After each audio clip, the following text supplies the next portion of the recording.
another episode of Science at Home. I'm Shin, a resident social distancing scientist from Penang. Today I am a musician again. Let's dive into the experiment. Do you still remember we made a musical instrument in the straw or bowl episode? If you don't know, you can definitely check it out over here. Today we are going to make another instrument that is in the brass family. What other instruments are in the brass family? Well, there is the trumpet and also trombone and many other more. Today we are going to make the hosepipe horn using these simple materials. Number one, you will need some hosepipe, funnel. This is a hosepipe fitting that you can find in hardware store, a scissors or a blade, and finally, a measuring tape. To make the hosepipe horn, you don't actually need the whole length of the pipe. In fact, you will just need 130 centimeters of the pipe to make a horn in B flat. For your information, B flat is the musical note. Let's assemble the hosepipe horn now. Step number one, take the fitting of the hosepipe and put it into one end. So this is called the mouthpiece of the instrument. Next, take the funnel and insert it on the other end. So this is the bell part of the instrument.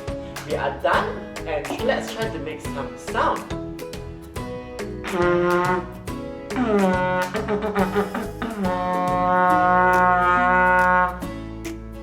All sounds are created by the vibration of air.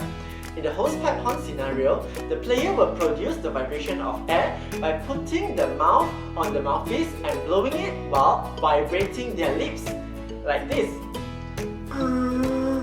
So this will create a buzzing sound.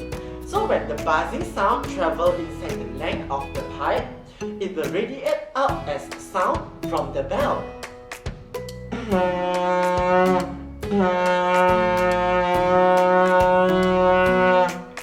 The air inside the instrument will vibrate more easily at certain frequencies than at other frequencies. These frequencies will determine the pitch of the instrument. We can vary the pitch of the instrument by tightening or loosening our lips while we playing the instrument. However, only a few notes can be achieved.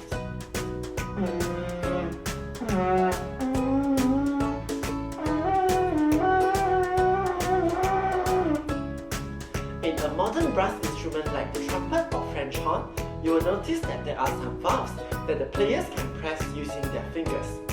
So when the player presses on the valve, it will cause the length of the pipe to change, hence producing different pitch. You can make your own hosepipe horn at home using different funnels and also changing the length of the pipe.